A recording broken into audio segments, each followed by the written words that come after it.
لیکن حضرت علی کو معلوم تھا کہ یہ لوگ آئیں گے تو کم از کم کیا ہے، اگر خلافت بن گئی تو پھر ان کا مقابلہ کرنے کے لیے کچھ تو طاقت ملے گی۔ اور ادھر معاملہ یہ ہوا کہ حضرت عثمان کے قتل کے بعد نماز جنازہ کے اکٹھا ہونا بھی مشکل ہو گیا، کیونکہ اگر مجمع اکٹھا ہو تو پتہ نہیں لڑائی ہو جائے، اور چاہتے یہ نہیں تھے حضرت عثمان زندگی بھر کہ مدینہ منورہ میں کسی کا خون بہے۔ دیکھیے، دو افراد میں غلط فہمی پیدا ہوئی ہے۔ اگر یہ دو افراد ڈائریکٹ مل لینا 5 منٹ میں سالو ہو جائے گا معاملہ، لیکن دونوں افراد میں دو شریر لوگ شامل ہو جائیں اور ان کی کوشش یہ رہے کہ کبھی یہ دونوں نہ ملیں اور دونوں ایک دوسرے کے خلاف بھڑکاتے رہیں، تو پھر تو دو دوست کبھی مل ہی نہیں سکتے۔ یہی حال سبائیوں کا تھا کہ ان بدبختوں نے دونوں طرف معاملہ سنبھال کے رکھا، اور ادھر بھی نہیں ادھر بھی نہیں، کام اپنا نکالا، نام حضرت علی کا آ گیا، کام اپنا نکالا، نام حضرت معاویہ کا آ گیا، کیونکہ وہ انوسنٹ، وہ معصوم لوگ تھے، ان کی شرارتوں کو سمجھ ہی نہ سکے۔ اب کئی دن ہو گئے، یہ بات پہنچتی کہ حضرت عثمان شہید ہو گئے، حضرت علی خلیفہ بن گئے، اور ان باغیوں نے، مصری باغیوں نے حضرت عثمان کو قتل کیا، یہ کیا، یہ تمام باتیں پہنچتے کئی ماہ لگ گئے۔ اب قصاص عثمان کے اعتبار سے سب سے قریب ترین رشتہ دار حضرت معاویہ ہی تھے رضی اللہ عنہ۔ جب بات ان تک پہنچی تو اس وقت تک حضرت علی خلیفہ بن چکے تھے، تو حضرت معاویہ نے کہا کہ یہ کیسی بات ہے کہ آپ قصاص عثمان نہ لیں اور خلیفہ بن جائیں؟ یہی مس انڈرسٹینڈنگ ہوئی جس کی وجہ سے جنگ صفین پیش آئی۔ سلف نے کہا کہ مشاجرات صحابہ پر زبان نہ کھولنا چاہیے، اصول بن گیا، تمہاری سمجھ سے بالا تر باتیں ہیں، اس واسطے یہ حق پہ ہیں، یہ ناحق پہ ہیں، یہ غلط کیے، یہ صحیح کیے، بولنے کے بجائے تم کیا بولو؟ اللہ بہتر جانتا ہے، دونوں جنتی ہیں، زبان کو بند رکھو۔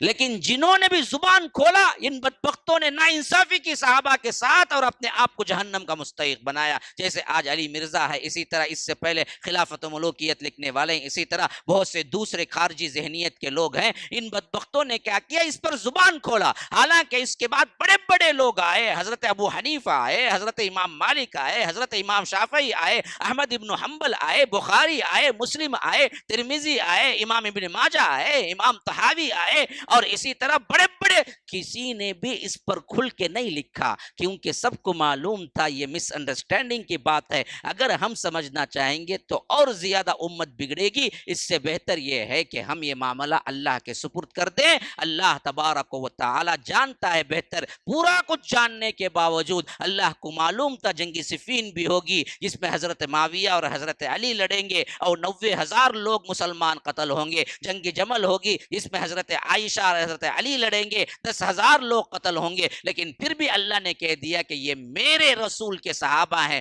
کلن وعد اللہ الحسنی، سب کو سب جنتی ہیں۔ تو پھر ہم کون ہوتے مائی کے لال کہ ہم کہیں کہ فلاں نے یہ غلطی کی، فلاں نے یہ غلطی کی۔ MSLI ٹی وی، رہنمائی بدلتی دنیا کے لیے۔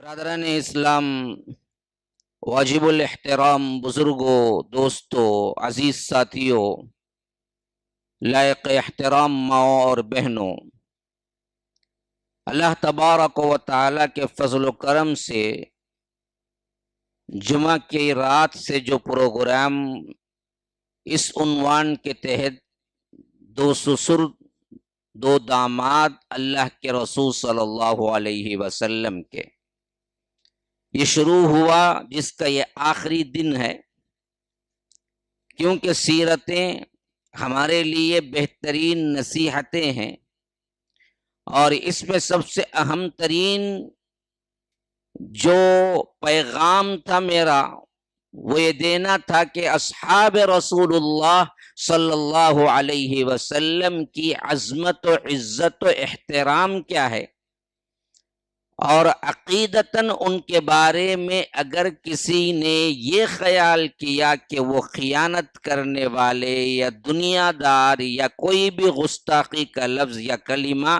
یا ذہن میں لایا تو اس کے ایمان کو خطرہ ہے، کیونکہ اسلاف نے ہم کو یہی سکھایا ہے۔ متفق علیہ طور پر اہل السنہ والجماعہ کا عقیدہ ہے کہ تمام کے تمام صحابہ جنتی ہیں۔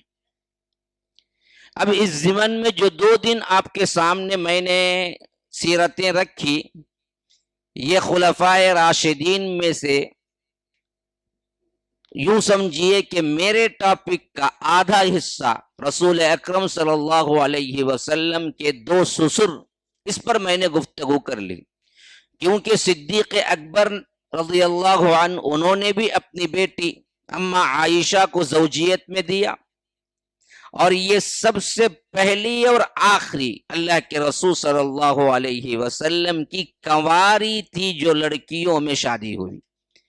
اللہ کے رسول صلی اللہ علیہ وسلم نے اما عائشہ کے علاوہ کسی ایسی عورت سے شادی نہیں کی جو کنواری ہو۔ جتنی شادیاں ہوئی یا تو مطلقہ تھی یا تو بیوہ تھی۔ ایک ہی عورت ہیں، ایک ہی حضرت عائشہ ہیں جن کو اللہ کے رسول صلی اللہ علیہ وسلم نے ایسی شادی کی، حضرت عائشہ کی پہلی تھی۔ اچھا، حضرت حفصہ رضی اللہ عنہا جو حضرت عمر کی بیٹی تھی رضی اللہ عنہ، انہوں نے بھی اپنی بیٹی اللہ کے رسول صلی اللہ علیہ وسلم کی زوجیت میں دی، لیکن یہ بھی اصل میں کیا تھی؟ بیوہ تھی۔ خنیس ابن حذافہ ان کے پہلے شوہر کا نام تھا، اور یہ بڑے صحابیوں میں سے ایک ہے۔ خنیس ابن حذافہ حضرت حفصہ کے پہلے شوہر تھے، ہجرت حبشہ میں بھی شامل ہوئے، اور آگے چل کر مدینہ بھی ہجرت کی، تب بھی انہی کی زوجیت میں تھی۔ پھر اس کے بعد بدر میں بھی ساتھ تھے۔ احد کی لڑائی میں زخم لگا، اور اس زخم کی وجہ سے احد کے کچھ ایام بعد حضرت خنیس ابن حذافہ شہید ہوئے، تو حضرت حفصہ بیوہ ہوئی۔ بیوہ ہونے کے بعد اللہ کے رسول صلی اللہ علیہ وسلم سے نکاح ہوا۔ تو اس طرح صدیق اکبر ہوں یا فاروق اعظم ہوں، دونوں نے اپنی بیٹیاں دی، اور گویا کہ اللہ کے رسول صلی اللہ علیہ وسلم کے سسر قرار پائے۔ اب بقیہ جو حصہ میرے پاس بچا ہوا ہے، وقت بہت کم ہے میرے پاس، اور عنوان بہت لمبا ہے، کیونکہ 2 خلفائے راشدین کی سیرتیں اور باقی ہیں، اور وہ دونوں وہ ہیں جن کو اللہ کے رسول صلی اللہ علیہ وسلم نے بیٹیاں دی۔ پہلی بیٹی حضرت عثمان رضی اللہ عنہ سے نکاح ہوا، حضرت رقیہ سے۔ پھر اس کے بعد ان کی وفات ہوئی، وہی معاملہ یعنی وہی دن بھی کہہ لیجئے جس دن بدر کے میدان میں جنگ ہوئی، وہی وہ دن تھا جس دن حضرت رقیہ کی وفات ہوئی۔ اللہ کے رسول صلی اللہ علیہ وسلم نہیں تھے اس وقت، ہاں حضرت عثمان ہی تھے جنہوں نے دفنایا۔ جب دفنا دیا تب جا کے اللہ کے رسول صلی اللہ علیہ وسلم کو معلوم ہوا، اور اس کے بعد اللہ کے رسول صلی اللہ علیہ وسلم نے اپنی دوسری بیٹی ام کلثوم کو بھی دے دیا۔ پھر حضرت ام کلثوم کے ساتھ رہے، یہاں تک کہ 9ویں ہجری میں حضرت ام کلثوم بھی وفات پائی۔ تو تب اللہ کے رسول صلی اللہ علیہ وسلم سے اور کوئی بیٹی نہیں تھی، کیونکہ حضرت فاطمہ کا نکاح حضرت علی سے ہو چکا تھا۔ تو اللہ کے رسول صلی اللہ علیہ وسلم نے فرمایا کہ میری کوئی تیسری بیٹی بھی ہوتی جس کا نکاح ہونا باقی ہوتا تو میں عثمان کو دیتا۔ تو اس حیثیت سے حضرت عثمان دوہرے داماد ہے۔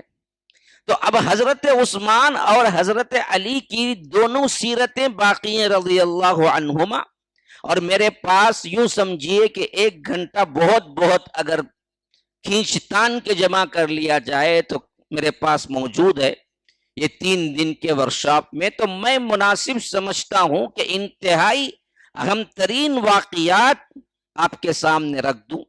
جیسا کہ میں پہلے بھی بیان کیا تھا کہ سیرت کے اعتبار سے پیدائش پھر اس کے بعد اسلام کا قبول کرنا، پھر اس کے بعد اگلے ان کی زندگی کے مراحل. یہ عام طور پر سیرتیں لکھنے والے اہل سیر بھی ایسے ہی لکھے ہیں، اور جہاں تک بیانیہ انداز ہے وہ بھی ویسے ہی ہوتا ہے. لیکن میرے پاس وہ سسٹم نہیں تھا شروع سے. لیکن میں نے کل جہاں سے آپ کو شروع کیا تھا، اس حیثیت سے وہی تعلق سے آپ کو میں آگے بڑھاؤں گا کہ میں نے بتایا تھا کہ حضرت عمر کی وفات جب قریب آئی، خاص طور پر وہ وقت یاد رکھ لیجئے جو کہ ذی الحج کا 27 یا 27 کی رات تھی، یا نہیں تو دوسرے دن کی صبح تھی، جہاں پر ابو لولو فیروز بدبخت نے حضرت عمر پر حملہ کیا خنجر سے. یوں حضرت عمر شہید ہوئے، لیکن ایسے ہی فوری اسی دن شہادت نہیں پائی. اس زخم سے بھی حضرت عمر تقریباً 2 یا 3 دن تک زندہ رہے. اسی واسطے مؤرخین بیان کرتے ہیں کہ اصل میں وفات جو ہوئی، شہادت جو ہوئی، وہ 1 محرم کو ہوئی. ہاں، شہادتیں ہی منانا ہو تو بدبختوں نے 10 کا تو بہت بڑا ہنگامہ کھڑا کر دیا کربلا کا. اسی محرم کے 1 میں حضرت عمر کی بھی تو شہادت ہوئی. ہاں، اب آگے چل کر حضرت عثمان کی سیرتیں پڑھیں گے، ذی الحج کے 18 میں ان کی بھی تو شہادت ہوئی. یہ بھی تو بولنا چاہیے. شہادتیں بے شمار ہوئی ہیں، اور شہادت کوئی غم کا واقعہ نہیں، یہ تو طلب کیا کرتے تھے صحابہ. تو جب حضرت عمر پر نیزہ مارا گیا اور ادھر سے لے کر ادھر تک پیٹ کا پورا حصہ چیر دیا گیا، ایسے میں حضرت عمر کو گھر لے جایا گیا، تو وہ دن اور اس کے بعد کے 2 دن حضرت عمر زندہ رہے. اہم ترین امور جو تھے اس کو انجام دیا. انہیں نہ اپنے جائیداد کی فکر تھی، نہ وارثوں کی فکر تھی، نہ مال و دولت کی تقسیم کی فکر تھی. وہ تو بڑے اللہ والے لوگ تھے، متقی، پرہیزگار، زہد ورع میں بلند مقام رکھنے والے. ان کو کوئی فکر تھی تو وہ تھی دین کی، اور خاص طور پر اس امر خلافت کی جس کی ذمہ داری میں حضرت عمر تھے. انہوں نے کہا کہ میں تو وہ نہیں دیکھتا ہوں جیسے حضرت ابو بکر کے لیے عمر نے ان کو دکھائی دیا، اور حضرت ابو بکر نے صاف سیوا یوں سمجھیے کہ سیدھا سیدھا نام لے کے کہہ دیا کہ میرے بعد عمر ہوں گے. لیکن حضرت عمر نے کہا کہ میں تو وہ نہیں کر سکتا، مجھے ویسا کوئی تو نظر نہیں آ رہا ہے. پھر انہوں نے ایک بہترین تقسیم کی جو اس سے پہلے کبھی نہیں ہوئی. یوں سمجھیے کہ اس سے پہلے اللہ کے رسول صلی اللہ علیہ وسلم اپنے جانشین کے طور پر امت کو واضح طور پر کوئی بات نہیں کی، اشارے دے گئے. امت متفق ہوئی، صدیق اکبر کا انتخاب ہو گیا. صدیق اکبر نے تو بالکل برملا باقاعدہ طور پر حضرت عمر کی بیعت لے لی اور کہا کہ حضرت عمر میرے بعد خلیفہ ہوں گے. پھر اس کے بعد وفات پائی. حضرت عمر نے ان دونوں طریقوں کو چھوڑا. تیسرا طریقہ حضرت عمر نے کہا کہ مجھے تو ڈائریکٹ کوئی ایک نام نظر نہیں آتا، تم ایسا کرو کہ جن سے اللہ کے رسول آخری وقت تک راضی تھے، اور جو خلفاء وہ ہیں جو عام انسانوں میں بہت، صحابہ میں بہت اونچے درجے کے ہیں، اور جن کو اللہ کے رسول نے اپنی زندگی میں الگ سے جنت کی بشارت دی ہے، جو اب وہ باقی ہیں، ان سب کا انتخاب کرو. 6 آدمیوں کے نام حضرت عمر نے کہا. یاد رکھیے، عشرۃ المبشرہ کا مطلب ہے وہ 10 افراد جن کو انفرادی طور پر جنت کی بشارت دی گئی. اور یہ عشرۃ المبشرہ میں آسانی کے ساتھ یاد رکھنے کا نسخہ کیا ہے پتہ ہے؟ 4 خلفاء عشرۃ المبشرہ ہیں. 4 خلفاء، ابو بکر، عمر، عثمان، علی رضی اللہ عنہ. 4 نکل گئے، باقی کتنے بچے؟ 6 بچے.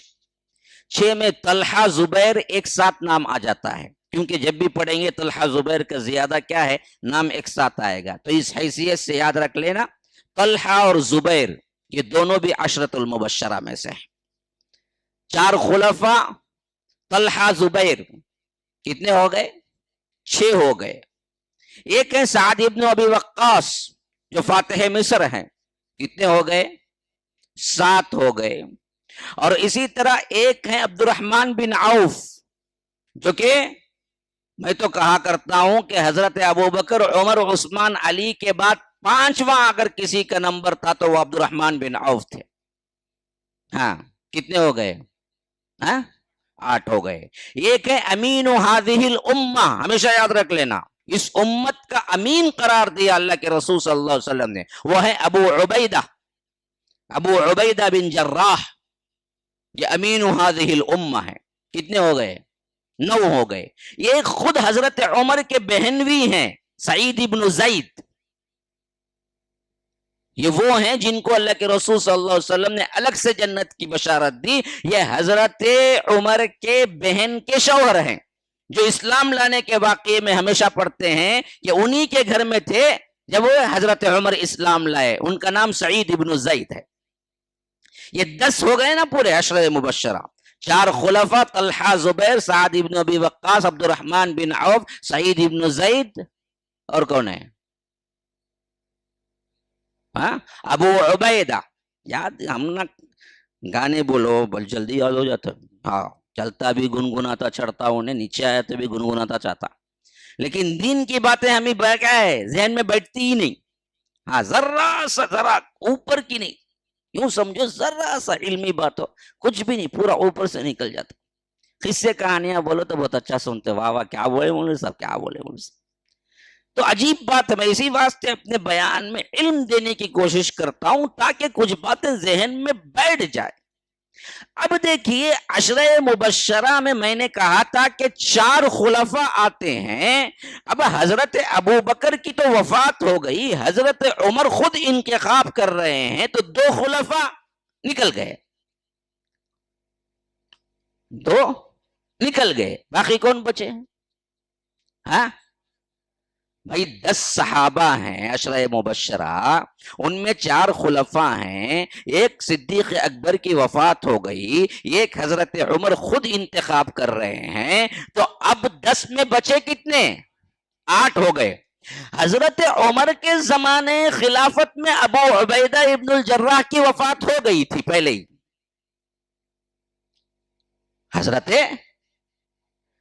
ابو عبیدہ حضرت عمر سے پہلے وفات پا گئے طاعون امواس میں. تو اب کتنے رہ گئے؟ 7 رہ گئے. اب 7 میں متقی، اتقا، پرہیزگاری، زہد، ورع کا یہ اونچا مرتبہ دیکھو حضرت عمر کا. انہوں نے ان 7 کو شورا کمیٹی بنانے کے بجائے بولے کہ یہ میرا رشتہ دار ہے سعید ابن زید، میرا بہنوی ہے تو عشرہ مبشرہ کے اندر، لیکن میرا رشتہ ہے اس کے ساتھ، اس واسطے اس کو کمیٹی میں شامل نہیں. عہدیداری سیاست کیسے ہوتی جی ہماری؟ پہلے اپنوں کو لاؤ، اپنے کو لاؤ، اپنے کو لاؤ، سب لاؤ. انہیں کیا ہے قابلیت کا رندے، انہیں ناقابل رندے، ناہنجار رندے، کچھ بھی ہو لیکن اپنوں کو لاؤ رہتا نا. حضرت عمر کا تقوی یہاں تک بڑا ہوا تھا، وہ مستحق تھے شورا کے ممبر بننے کے، کیونکہ وہ بھی عشرہ مبشرہ میں سے تھے. لیکن حضرت عمر نے کیا کہا کہ میرا رشتہ دار ہے، کل اگر میری وفات کے بعد بعضوں نے سوچا کہ میرا رشتہ دار ہے اس واسطے خلیفہ بننے کا زیادہ حقدار ہے تو ان کے لیے آسانی ہو جائے گی. نہیں، اس واسطے کوئی بھی مائل نہ ہونا. تو حضرت سعید ابن زید کو نکال دیا. آپ نہیں بن سکتے، آپ شورا کے اندر نہیں آ سکتے. تو حضرت ابو عبیدہ کی وفات ہو گئی، سعید ابن زید نکال دیے گئے، ابو بکر و عمر پہلے چلے گئے، تو باقی بچے کتنے؟ 6. ان 6 کو کہا کہ یہ 6 ہیں جن میں سے منتخب کر لو تم. اب یہ بھی 6 کو منتخب کر لو، کوئی ایک کو تو پتہ نہیں کتنا عرصہ لگے منتخب کرنے میں. ہر معاملے میں حضرت عمر بڑے زیرک تھے، بڑے دور اندیش تھے. انہوں نے کہا کہ دیکھو ان 6 کو حکم یہ ہے کہ 3 دن، چوتھے دن کا سورج طلوع نہیں ہونا اس سے پہلے انتخاب ہو جانا.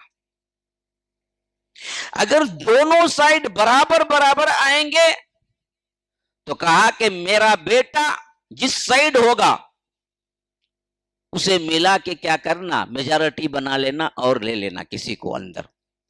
حالانکہ بعضوں نے کہا کہ حضرت عمر آپ کے اپنے بیٹے میں کمی کیا ہے خلیفہ بنانے کے لیے، وہ تو عبداللہ ابن عمر ہیں جو علم کے پہاڑ ہیں، بڑے بڑے صحابہ علم حاصل کرتے ہیں ان کے پاس، اور اللہ کے رسول صلی اللہ علیہ وسلم کے چہیتے ہیں۔ کہا کہ نہیں، جو بوجھ میں زندگی بھر اٹھایا جانے کے بعد بھی اٹھانا نہیں چاہتا، میں اپنے بیٹے کو خلیفہ نہیں بناؤں گا۔ ہاں یہ بات ہے کہ یہ مشاورتی کمیٹی میں شامل ہو سکتا ہے، بس خلیفے کا انتخاب کرنے میں سجیشن دے سکتا ہے، بس اسے نہیں خلیفہ بنایا جائے گا۔ تو عبد الرحمن بن عوف کو کہا کہ دیکھو تمہارے اوپر ذمہ داری ہے کہ 3 دن کے اندر اندر تم سلیکشن کر لینا، اگر کہیں بات 2-2 برابر برابر 3-3 کی ہو رہی ہو تو عبد الرحمن جس سائٹ پہ ہوں گے اس طرف کا خلیفہ منتخب کر لینا۔ اب یہ 3 دنوں میں پوری سیاست چلنا ہے بغیر خلیفے کی، کیسے؟ تو حضرت عمر نے کیا کیا، ڈیویژنز کر دیے الگ الگ۔ کہا کہ دیکھو صہیب رومی ہے جو 3 دن نماز پڑھائیں گے، امامت کی پوری ذمہ داری خلیفہ منتخب ہونے تک صہیب رومی ہے جو دیکھتے رہیں گے، بقیہ تمام لوگوں پر ایک نظر رکھیں گے تو وہ مقداد بن اسود ہیں، اور ساتھ میں ان کا کام یہ بھی ہے کہ 3 دن کے اندر اندر ایک مکان میں جمع کرنا، نماز کے لیے چھوڑنا، بقیہ کسی اور وقت کے لیے نہیں چھوڑنا، نگرانی سپاہی بن کے کھڑے رہنا کہ جیسے ہی 3 دن ختم ہو خلیفہ کون ہے وہ مانگ کر کے امت کے ساتھ بیعت کر لینا۔ وہ نگرانی مقداد بن اسود رضی اللہ عنہ کو دیا، اور اسی طرح صہیب رومی کو کہا کہ تم نمازیں پڑھاتے رہنا، اور اسی طرح اپنے بیٹے کو کہا کہ مشورے میں شامل ہونے کا حق ہے لیکن تم بننے کا کوئی حق نہیں رکھتے ہو، اور اس طرح کہہ دیا کہ اگر 3/3 دو طرفہ دونوں 3-3 ہو جائیں گے تو عبد الرحمن بن عوف جس سائڈ ہوں گے ان کو بنا دینا۔ یہ تمام چیزیں جب ہو گئی، پھر 1 محرم کو شہادت پائی۔ تدفین کا واقعہ تو میں کل بیان کر دیا تھا، اللہ کے رسول صلی اللہ علیہ وسلم کے حجرہ مبارک ہی میں جہاں صدیق اکبر ایک پہلو میں دفن ہوئے تھے، یا دوسرے پہلو میں یا اسی کے برابر نیچے کے پہلو میں حضرت عمر مدفون ہوئے۔ گویا کہ ایسا ہے اللہ کے رسول، پھر اللہ کے رسول صلی اللہ علیہ وسلم کے قدموں کے پاس حضرت ابو بکر کا سر، پھر حضرت ابو بکر کے قدموں کے پاس عمر کا سر، اس طرح یہ یوں ہیں قبریں۔ تو اس طرف کا حصہ اور باقی ہے حجرے کے اندر۔ روایتوں میں مفسرین مورخین بتاتے ہیں کہ یہ وہ حصہ ہے جو حضرت عیسیٰ کی تدفین کے لیے ہے۔ جب حضرت عیسیٰ آئیں گے تو پھر وہ حجرے کا وہ دروازہ کھولا جائے گا، جب وفات ہوگی تو انہیں وہ حصہ جہاں پر ادھر کا حصہ ابھی خالی ہے بائیں طرف کا، وہاں پر انہیں دفن کیا جائے گا۔ بعض علماء کہتے ہیں کہ نہیں، اس طرف حضرت ابو بکر ہیں، اس طرف حضرت عمر ہیں، لیکن زیادہ تر صحیح بات یہی ہے کہ ایک ہی طرف میں تھے، دونوں مدفون ہیں۔ ایک طرف حضرت محمد الرسول اللہ، پھر اس کے بالکل نیچے قدم مبارک پر صدیق اکبر کا سر، پھر اسی طرح صدیق اکبر کے پاؤں پر حضرت عمر کے سر، اس طرح 3 قبریں ہیں۔ پھر اس طرف اصل میں کیا ہے، جگہ خالی ہے جہاں پر حضرت عیسیٰ کی تدفین ہونی ہے۔ یہ معاملہ جب ہو گیا تو حضرت عبد الرحمن بن عوف بقیہ صحابہ کو جمع کر لیے 6 کے 6، جس میں وہ خود بھی ایک تھے۔ عبد الرحمن بن عوف تھے، اور اسی طرح سعد بن ابی وقاص تھے، اسی طرح حضرت عثمان، حضرت علی تھے، اسی طرح طلحہ، زبیر تھے۔ جب یہ پورے اکٹھے ہوئے تو طلحہ زبیر آتے ہی ہاتھ اٹھا دیے۔ انہوں نے کہا کہ بھائی ہم اس خلافت سے دستبردار ہوتے ہیں، ہمارے حاشیے دماغ میں بھی نہیں آ سکتا کہ حضرت عثمان اور حضرت علی ہوں اور ان پر ہم خلیفہ بنے، اس واسطے ہم تو ہاتھ اٹھاتے ہیں۔ ایک طرف حضرت علی کی طرف ایک نے ہاتھ اٹھا دیا، ایک حضرت عثمان کی طرف ہاتھ اٹھا دیا۔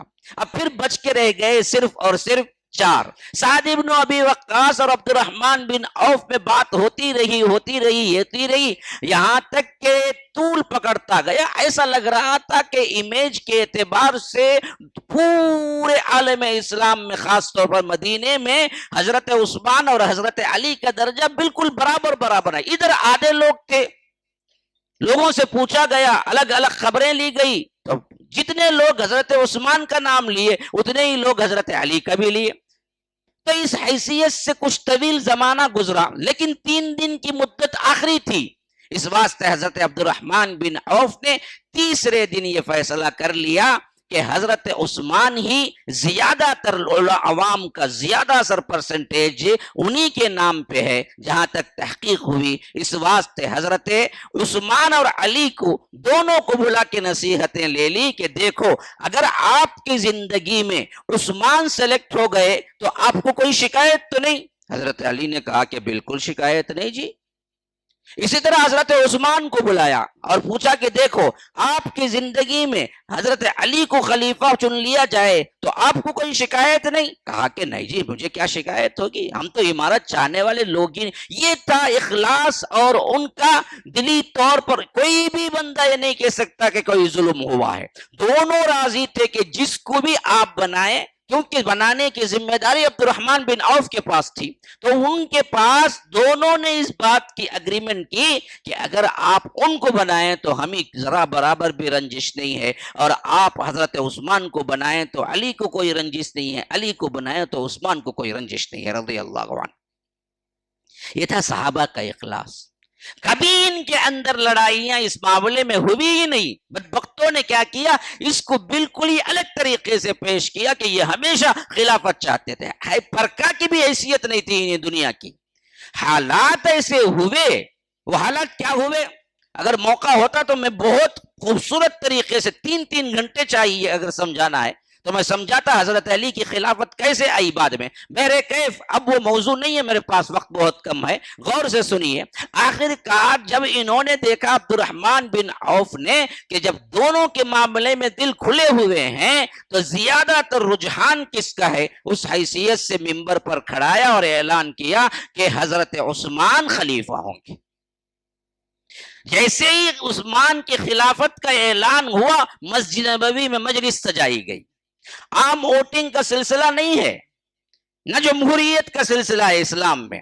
اسلام میں کیا ہے, اہل حل و عقد جو ہیں, بڑے ذہین و فتین جو ہیں, ان مخصوص لوگوں سے خلیفہ منتخب ہوتا ہے, پھر وہ انتخاب کے بعد تمام پر لاگو ہو جاتا ہے. یہ جو جمہوریت اسلام میں بولتے نا, یہ دراصل مسئلہ یہ ہے کہ ہم غلام بن کے رہ گئے. ہمیں یہ بھی نہیں بولے تو چھوڑیں گے نہیں, بلکہ بولتے ہیں ہمیں. یاد رکھو کیا بھی جمہوریت اسلام میں نہیں ہے. وہ خلافت کا معاملہ ہی بالکل ڈیفرنٹ تھا.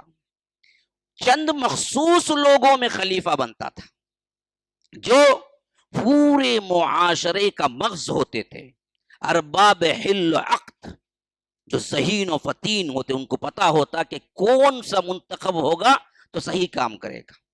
وہ پہلا انتخاب ہوتا تو پھر عام بیعت ہوتی. اب عام بیعت میں پھر پوچھا نہیں جاتا کہ آپ کو چوائس ہے کیا, نہیں, ہو گیا آؤ بیعت کرو, بس یہ ہوتا تھا. یہ جمہوریت کی میجارٹی والا فلسفہ تو سراسر ناکارہ فلسفہ ہے. یہی فلسفہ لے کے ہم بھی جی رہے ہیں آج. کیا ہے میجارٹی؟ میں کہتا ہوں کہ 100 لوگ جمع ہوئے کسی کو امیر چننے کے لیے. ذرا غور کرو, دیکھو ہم کیسے کیا ہیں, اسلام کو غلط سمجھے بیٹھے ہوئے. 100 لوگ جمع ہوئے, 60 بے عقل جاہل کمارے اجڑ, کچھ بھی معلوم نہیں ان کو, کیا کی جمع کر لے واگے, تو بھی آ رہے, اے ووٹنگ ہے, آ جا رہے بول آگو بیٹھ گئے. اب ارباب حل عقد جو ہیں, واقعیتاً صحیح ماحول کو سمجھنے والے ذہین فتین علماء اور صلحاء عباد زہاد, یہ لوگ کتنے ہیں 35. اب کسی شخصیت کو کھڑا کیا گیا, 2 افراد ہی کھڑے ہوئے, اب بولتے ووٹنگ کرو بھائی, کون جیتیں گا بھائی؟ 60-65 وہ لوگ ہیں جن کو کچھ نہیں معلوم، چائے پانی کو بلا لیے، تو بھی آ جا، تو بھی آ جا، ارے تو بھی آ جا، تو بھی آ جا، سب بھی آ جا، آج ووٹنگ ہے اور بلا لیے، کون نے؟ اپنا آدمی بلا لے گا آگا۔ اصل حقیقت کو سمجھ کر بولنے والے اس میں ہیں 35۔ اب آپ بولے کہ دیکھو بھائی میجارٹی کس کی، 65 ووٹ میں لیا ہوں، انہوں کیا لیے ہی؟ صرف 35 لیے ہی، انہوں ہارے میں جیتا، تو اصل میں منتخب کس کا ہوا؟ بے عقل جاہل جو منتخب کرے نا اس کا ہوگا، اس واسطے چائے والا راج کرتا ہے آج۔ ہاں حقیقت بھائی، ارباب حل و عقد جانتے ہیں، انہیں کچھ نہیں کیا، انہیں 10 سال میں صرف کھایا ہندوستان کو ایسا جیسا دیمک کھا جاتی ہے لکڑی کو، لیکن وہ جانتے کون ہے؟ اہل علم و عقد جانتے ہیں، عوام کیا بھی نہیں جانتی۔ عوام کو خالی انہیں کیا بولا، 15,000 آپ کو گریں گے بولا نا، وہ معلوم ہو سے 15,000 کیا 15 روپے بھی گرے نہیں آپ کو اکاؤنٹ میں، 15 لاکھ کی ماشاء اللہ بڑے ذہین ہیں، کون تبھی کی وہ معلوم نہیں، 15 روپے بھی آئے نہیں گا تو 15 لاکھ آئیں گے، کہتے ہیں ان کو آئیں گے بھائی آئیں گے، ٹھہرو انتظار کرو ابھی تمہیں، ہاں اس کا وعدہ تھا۔ یہ حالت اسے کیا بولتے ہیں؟ یہ جمہوری اسلامی طریقہ۔ ارے کئی کا بھائی جو میجارٹی ہے وہ جاہل پاگل بھی میجارٹی میں آ جا سکتا ہے نا جی، میجارٹی کا مسئلہ نہیں ہوتا، اصل مسئلہ یہ ہوتا کہ ارباب حل و عقد جو ہیں وہ لوگ کسی کو انتخاب کر لیں، پھر عام اعلان ہو جائے تو پھر کسی کو کوئی رائے دینے کی ضرورت نہیں ہوتی، بس وہ خلیفہ ہے۔ اسی واسطے مخصوص لوگ جب جمع ہوئے، پہلے یہ بات طے ہو گئی کہ حضرت عثمان ہے، اب سیدھا مسجد میں لا کے بٹھایا گیا، پہلا خطبہ حضرت عثمان کروایا گیا، اعلان حضرت عبد الرحمن بن عوف نے کیا کہ لوگوں سنو، جو اختیار حضرت عمر مجھے دے گئے تھے کہ 6 میں سے چن لینا اور 3 دن میں چن لینا، وہ ہم نے پوری ایمانداری سے کسی کی سائیڈ لیے بغیر 3 دن، حتیٰ کہ عبد الرحمن بن عوف نے کہا کہ میں نے راتوں کو بھی نہیں سویا، لوگوں کی امت کی اصلاح اور امت کی خدمت کے لیے ہر کسی سے پوچھا، یہاں تک کہ پوچھ کے جو مجھے معلوم ہوا وہ حضرت عثمان برابر ہیں اس وقت کے لیے، اور میں حضرت عثمان کو خلیفہ چن لیا، اب آپ لوگ آؤ بیعت کرتے جاؤ۔ اب کسی نے کوئی مخالفت نہیں کی، ان میں حضرت علی بھی ہیں بیعت کرنے والے۔ سوال کیا ہے کہ یہ بدبخت شیعہ اور اسی طرح کے دوسرے جن کے دلوں میں بغض صحابہ ہے، وہ بدبخت کہتے ہیں کہ اصل تو یہاں ٹویسٹ ہوا، عبد الرحمن کو اصل میں چننا حضرت علی کو تھا اور حضرت عثمان کو انہوں نے چن لیا، اب دراصل طاقت کے بل بوتے پر حضرت علی کو بٹھا دیا گیا۔ تو سوال یہ پیدا ہوتا ہے میرے بھائیوں، بدبختوں، کیا حضرت علی جو شجاع کی حیثیت، طاقت کی حیثیت، حیدر کرار کہلائے اور خیبر میں تنہا ایسا جہاد کیا کہ وہ ناکوں چنے چبوا دیے، وہ دراصل ایک معمولی معاملے میں اپنا اظہار خیال بھی نہیں کر کے بیٹھ جائیں گے؟ اتنے کمزور ہو گئے حضرت علی۔ اگر تم یہ مانتے ہو کہ حضرت علی کا حضرت علی کا منصب چھینا گیا، غصب کیا گیا، کیا حضرت علی اتنے کمزور تھے حق بولنے کے معاملے میں کہ وہ دب کے رہ گئے؟ ایسے کہتے ہیں تو پھر تو بالکل قرآنی شخصیتوں کے خلاف کہتے ہیں۔ قرآن تو صحابہ کو بڑا بہادری، یکسو اور برملا کہنے والے، دلوں میں ایک، ظاہر میں ایک، باطن میں ایک رکھنے والے نہیں، وہ سچے اور ان کا امتحان ہم نے لے لیا، یہ کہہ رہا ہے۔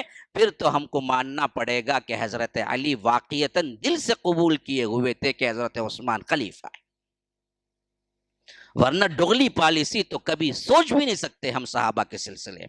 ہاں ہم ہوں گے زبان پہ مسکراہٹ، دل میں گالیاں، پکڑ لے گو دو جی نے، کیسے ہیں بھائی اچھے ہیں، دل میں بولتا کیا آجگا جی نے کاٹنے والا آپ چھوڑتا نہیں جی مجھے، پھر کیسے ہیں بھائی اچھے ہیں کی کیا تبھی ہونا، کیا ہے دل میں تو کبھی نہیں بولتا ہو کیا تبھی ہونا، پوچھتا چیز واسطے نہیں بولنا، میں چل جانا آگے ہٹ کو بول گو، ذرے جنے تو کیا کرتے، بات کرتے رہتے، اڑ جاتے، چائے لاتا ہوں، نہیں میں نکلتا ہوں بھائی، اچھا بھائی اچھا جا کو السلام علیکم، چائے لاتا ہوں، کیا بولا چائے لانے نہیں بولا، انہیں بھگانے بولا، انہیں اٹھتا نہیں، انہیں کیا رہے بیٹھ گا کاٹنے کے واسطے دیکھتا، اب اس کا کیا بولتا، اٹھ کو چائے لاتا ہوں بولتا، انہیں بولتا نکو میں جاتا ہوں، جا کو السلام علیکم، کیا بھی یہ دل میں ایک، ظاہر میں ایک، باطن میں ایک، ہمارا کردار ہے، صحابہ کا تھوڑی ہے، وہ تو ڈنکے کی چوٹ پہ حق بولنے والے صحابہ تھے۔ اگر ان کے دل میں کچھ تھا تو وہ فوری اظہار کر دیتے کہ تم نے میرا حق غصب کیا. میں حضرت فاطمہ کا شوہر ہوں، میں حسنین کریمین کا والد ہوں، میں اللہ کے رسول کا داماد ہوں، مجھے حق پہنچتا ہے، یا میرے پاس کوئی دستاویز ہے، یا میرے پاس کوئی حدیث ہے، یا میرے پاس کوئی کتابت ہے کہ اللہ کے رسول نے کہا تھا کہ میں ہی خلیفہ بنوں گا. نہیں بولے. دو ہی مطلب ہوں گے. اگر تم کہو کہ حضرت عثمان کو بنانے میں صحابہ نے ٹویسٹ کیا، نعوذ باللہ، حضرت علی کا حق تھا، تو یاد رکھو پھر تو تم حضرت علی کی عزت کو نیلام کرتے ہو، ان کی عزت کو گراتے ہو. تم کہتے ہو کہ حضرت علی دغلے تھے، نعوذ باللہ، حضرت علی ڈر گئے تھے، حضرت علی حق بات نہیں کر سکے. یہ ماننے کو ہم تیار نہیں ہیں، کیونکہ وہ تاریخی شخصیتیں نہیں، وہ قرآنی شخصیتیں ہیں، جن کو قرآن نے سچا کہا، جن کو قرآن نے امتحان لیا کہا. اولئک الذین امتحن اللہ قلوبہم للتقوی. اللہ نے ان کا امتحان لے لیا. وہ بھی سبجیکٹ کون سا سبجیکٹ امتحان ہوا تھا؟ لکھنے کا کوئی سبجیکٹ نہیں، دل کا امتحان لے لیا ہم نے. قلوبہم. تو یاد رکھو حضرت علی جانتے تھے اور دل سے مانتے تھے کہ امت کے اجماع کے حیثیت سے جو خلیفہ چنے گئے وہ بالکل برحق ہیں، اور حضرت عثمان خلفائے راشدین ہی میں سے ہیں. ابو بکر عمر عثمان، یہی ترتیب صحیح ہے. اب بعد میں واقعات یوں ہوئے کہ حضرت علی چوتھے خلیفہ بنے، لیکن وہ واقعہ ابھی میں ذکر نہیں کر سکتا، ابھی تو حضرت عثمان کا چلے گا. اب اس طرح حضرت عثمان خلافت پر متمکن ہو گئے تو اللہ کے فضل و کرم سے طویل مدت کی خلافت اگر ہم دیکھیں گے، بیوٹی دیکھیے اور ہماری جہالت دیکھیے، بے علمی اور لا علمی دیکھیے، کہ سب سے طویل ترین خلفائے راشدین میں مدت خلافت کس کی ہے پتہ ہے؟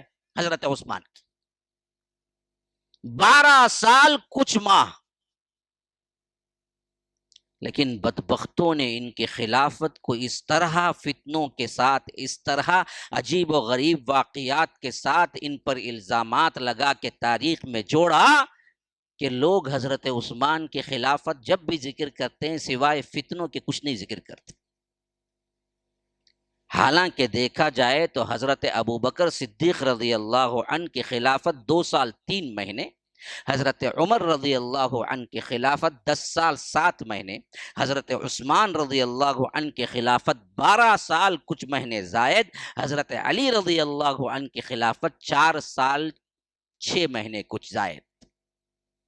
تو اس حیثیت سے سب سے طویل مدت حضرت عثمان کو ملی. اور اسلام سب سے زیادہ کن کی خلافت میں پھیلا؟ وہ بھی حضرت عثمان ہے، آپ کو معلوم ہونا چاہیے. میں نے بتایا تھا حضرت عمر کی سیرت مبارکہ میں ان کی زندگی کے آخری ایام میں لشکر اسلام ہندوستان کا اس وقت کا مجموعہ جو تھا، بنگلہ دیش، ہندوستان، پاکستان اور افغانستان کا کچھ حصہ سب ملا کر الہند کہلاتا تھا. وہ ہندوستان کے حصے کے بارڈر پر مکران جو آج سندھ میں ہے وہاں تک پہنچ چکا تھا. اور اس کے بعد ادھر روس اور ایران، اور اسی طرح اس وقت کے اعتبار سے اگر دیکھا جائے تو روم اور فارس کے آخری کونے تک، بارڈر تک اسلام پہنچا حضرت عثمان غنی کے دور میں. گویا کہ مٹ کے رہ گئے دونوں طاقتیں. اس زمانے کی سپر پاور تھے وہ، جیسے آج امریکہ اور رشیا تھا، اور رشیا بھی ٹوٹ گیا اس کے بعد. اب جو رہ گیا ایک ہے امریکہ. لیکن ہمارے بچپن میں ہم پڑھ رہے تھے لینن کا انقلاب، سرخ انقلاب وغیرہ، یہ رشیا. اور آج بھی پوتن جو ہے نا رشیا کا، وہ آج بھی مانتا ہے کہ میرے مقابلے میں کوئی اور نہیں ہے، اسی واسطے تو جی مار رہا ہے یوکرین کو. ذرا آپ سیاست پر بھی تو غور کر کے دیکھیں نا حالت. آج بھی وہ ماننے کو تیار نہیں ہے کہ میں کوئی کم ہوں، میں بھی ایک حصہ پورے آدھے دنیا کا ہوں، وہ آج بھی مانتا ہے. تو یہی رشیا، روس اور امریکہ تھے. ایک زمانہ 19ویں صدی پورا وہی گزرا. تو جس حیثیت سے یہ دونوں تھے، وہی حیثیت عرب کے اس وقت جب خلافت عثمان اور خلافت ابو بکر، خلافت عمر چل رہی تھی، تو اس وقت فارس اور روم تھے. ان جیسی حکومت کہیں اور نہیں تھی. ایک طرف فارس تھے جو ایرانی تھے اور آتش پرست مذہب تھے، ان لوگوں کے مذہبی اعتبار سے آگ کی پوجا کرنے والے تھے، اور ایک طرف روم تھے جو مذہباً عیسائی تھے اور ہرقل ان کا بادشاہ ہوا کرتا تھا۔ ان کی سلطنتیں بے انتہا پھیلی ہوئی تھی، اور حضرت صدیق اکبر کی خلافت میں انٹری ہوئی ان دونوں میں۔ ہاں، حضرت صدیق اکبر کی خلافت میں فارس اور روم دونوں میں انٹری ہوئی، اور دونوں میں انٹری کرنے والا ایک واحد صحابی ہے جو اللہ کی تلوار ہے، سیف اللہ ہے، خالد ابن الولید ہے۔ لیکن وہ اختتام میں آ کر بالکل ان سب کو سمیٹ کے دنیا سے ان کو رخصت جو کیا گیا نا، وہ حضرت عثمان کا دور ہے۔ ایسی فتوحات سلطنت اسلامیہ کا رقبہ بہت بڑھ گیا تھا۔ یوں سمجھیے کہ صرف چند ایشیائی ممالک تھی جو چھٹ گئی تھی، ورنہ تو پورے اسلام، پوری دنیا پہ اسلام نافذ ہو چکا تھا۔ اور سب سے پہلے بحری بیڑا بنانے والے، بحری فوج، نیوی بنانے والے بھی حضرت عثمان ہیں۔ اس سے پہلے ہمارے پاس بحری بیڑا نہیں تھا، صرف زمینی جنگیں ہوا کرتی تھی۔ لیکن جب دیکھا کہ فارس اور روم کے لیے جانے کے لیے دریا درمیان میں آتا ہے اور دریا کے بڑے بڑے لشکر ان لوگوں کے پاس ہیں، تو حضرت معاویہ نے خاص طور پر لیٹر لکھا حضرت عثمان کو کہ آپ اجازت دیں کہ ہم بھی بحری بیڑا بناتے ہیں۔ تو حضرت عثمان نے اجازت دی، پھر وہ شاندار ایسا بحری بیڑا بنائے حضرت معاویہ رضی اللہ عنہ، قربان جائیے، ایسا بیڑا کہ ان لوگوں کے دونوں لشکر دریاؤں میں لڑتے لڑتے مر گئے اور ان کا نام و نشان مٹ گیا۔ کئی لڑائیاں دریا میں لڑی گئی ہیں، دریا میں، عین دریا میں، زمین پہ اترے ہی نہیں۔ مسلمانوں کا لشکر بھی دریا میں تھا، ان کا، اور ان کا جو لشکر تھا قدیم 100 سال سے یہ لوگ ٹریننگ لیے ہوئے لشکر کے تھے، لیکن اللہ تبارک و تعالیٰ کے فضل و کرم سے حضرت عثمان کے دور خلافت میں جو نیوی بنی، وہ نیوی نے ان لوگوں کے ایسے نکالے قدم اکھاڑ کے پھینکے کہ ان کے نام و نشان مٹ کے رہ گئے۔ تو خلافت بھی عام ہوئی اور سلطنت بڑی ہوئی۔ تو تو سب سے زیادہ اگر ہم کو مدح تعریف اور سلطنت اسلامیہ کی توسیع کی بات آئی تو حضرت عثمان کو بولنا چاہیے، لیکن بدبختوں نے نام کو ہی پلٹا دیا۔ آپ سیرت کی کتاب پڑھ لیں، خلفائے راشدین کی سیرتوں کی کتاب پڑھ لیں، خلافت راشدہ پر آپ نظر ڈال لیں، یا کسی اور بولنے والے مقرر یا کسی اور خطیب سے سن لیں، حضرت عثمان کا زمانہ فتنوں کا زمانے کے اعتبار سے ہی آپ کو پڑھنے کو ملے گا، اس کے علاوہ کوئی خوبی بیان نہیں کرے گا بدبخت۔ کیوں؟ جو دشمنی بعد میں آگے نکالنی تھی حضرت عثمان سے، حالانکہ طویل ترین مدت حضرت عثمان کی ہے 12 سال، اور 12 سال اتنی بڑی سلطنت جو حضرت عمر کی بھی نہیں تھی، اس کو انہوں نے جس حیثیت سے سنبھالا، یہ انہی کا مقام تھا، یہ انہی کی ذہانت تھی، یہ انہی کی فطانت تھی۔ حالانکہ خود بہت بڑے پیسے والے تھے، ان کو پیسے کی کیا کمی جی کہ خلافت کے لیے وہ دراصل کیا کریں، ان کو مقرر کر کے اقربا پروری کریں۔ ان پر سب سے بڑا الزام یہ ہے کہ انہوں نے اپنے رشتہ داروں کو عہدے پہ لا کے بٹھا دیا اور پوری سیاست اپنے خاندان میں کر لی۔ بدبختوں سنو، جو بھی الزام لگاتے ہیں، یہ ایسی شخصیت ہے جو شروع سے بچپن سے پیسے والا خاندان کے ساتھ منسلک تھا اور خود تاجر تھا بہت بڑا، اور جب بھی دینے کا معاملہ آیا تو دل کھول کے دیا، ایسا دیا ایسا دیا، اس سے بڑا سخی کوئی نہیں ہے۔ اس واسطے ان کے نام کے ساتھ ہی حضرت عثمان غنی پڑ گیا۔ ایسے شخصیت کو کیا دنیا سے سروکار کہ انہوں نے اقربا پروری کی۔ اللہ کے رسول صلی اللہ علیہ وسلم نے اعلان کیا،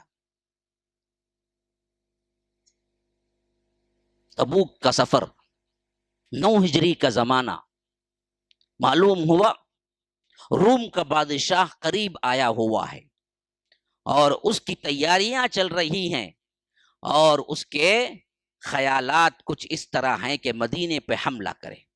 اللہ کے رسول صلی اللہ علیہ وسلم کا معمول تھا جنگی اطلاعات جب بھی کسی سے آتی، اگر معلوم ہوتا کہ وہ تیاری میں ہے حملے کے لیے، تو اللہ کے رسول انتظار نہیں کرتے، بلکہ معمول یہ تھا کہ خود آگے بڑھ کے تیار ہو کے نکل جاتے، تاکہ وہ آنے سے پہلے ہی ایک رعب ڈال دیا جائے کہ بدبخت تیری ہمت کیسے ہوئی کہ تو تیری نگاہ سے دیکھ سکے۔ تو حضرت محمد رسول اللہ صلی اللہ علیہ وسلم نے بھی اعلان کر دیا کہ دیکھو بہت بڑا اس وقت کا سپر پاور ہرقل سے مقابلہ ہے، اس واسطے زبردست ایک جنگی فوج لے کے جانا ہے، اور قسم پرسی کا یہ حال ہے کہ سخت گرمی کا زمانہ ہے،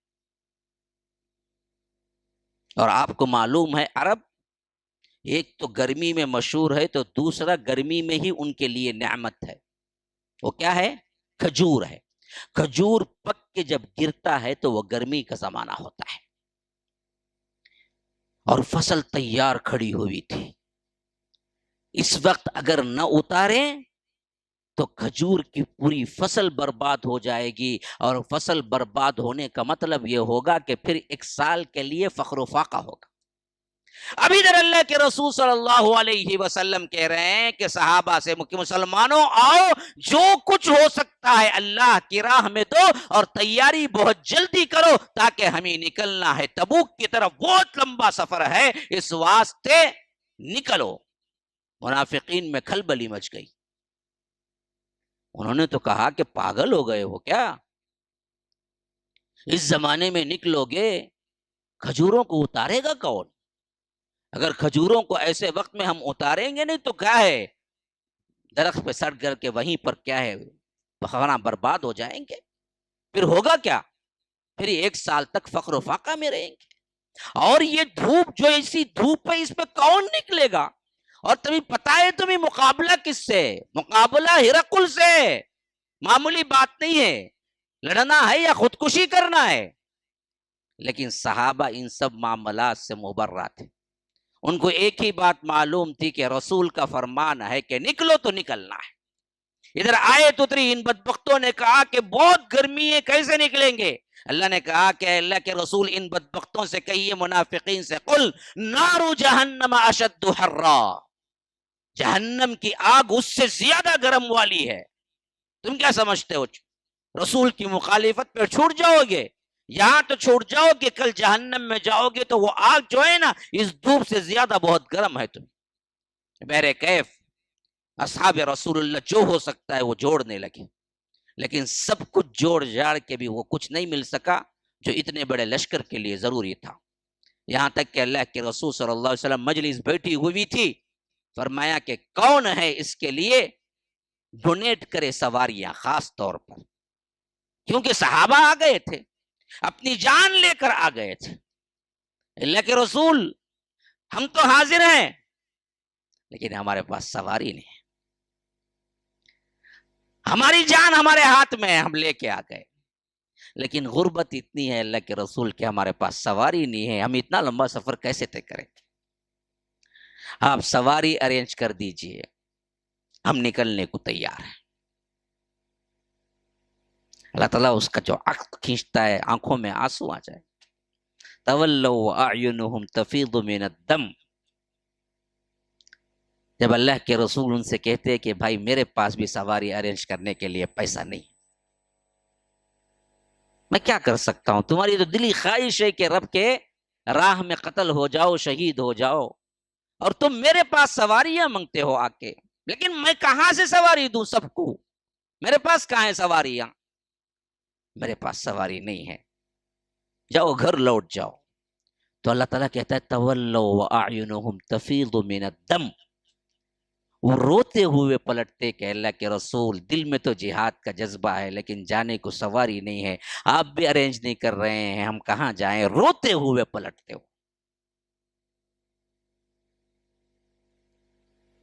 یہ حالت تھی اس وقت، ایسے ہی مجلس برپا تھی۔ اللہ کے رسول صلی اللہ علیہ وسلم نے کہا کہ کوئی ہے جو ہمارے لیے سواریاں فراہم کرے؟ اللہ تبارک و تعالیٰ اسے بدلے میں جنت دے گا، کوئی ہے تو اٹھے۔ کسی کے پاس ہو تو نہ دیں، جتنا تھا دے چکے۔ صدیق اکبر اپنا پورا گھر پوچھ کے لا کے رکھ دیے، حضرت فاروق آدھا گھر لا کے رکھ دیے، سب کچھ ہو چکا، کیا دیں گے اور کچھ ہے ہی نہیں۔ ایسے وقت میں اللہ کے رسول نے بار بار اعلان کیا، کوئی ہے تو آگے بڑھے اور دے اللہ کی راہ میں، آج جو دے گا اس کے لیے میں جنت کا وعدہ کرتا ہوں۔ حضرت عثمان اٹھے، کہا کہ اللہ کے رسول 100 اونٹ میری طرف سے اور اس کے چارے کے ساتھ۔ ہاں، کہا کہ اور دو، کہا کہ اللہ کے رسول 1000 اونٹ میری طرف سے اور پورے چارے کے ساتھ۔ کہا کہ اور دو، کہا کہ اللہ کے رسول یہ 1000 سکے سونے کے دینار آپ رکھیے، جیسے چاہے خرچہ کیجیے۔ اکیلے ایک صحابی ہیں جو پورا تبوک کے سفر کا معاملہ، جو تیاریاں ہونی تھی، وہ حضرت عثمان نے کی۔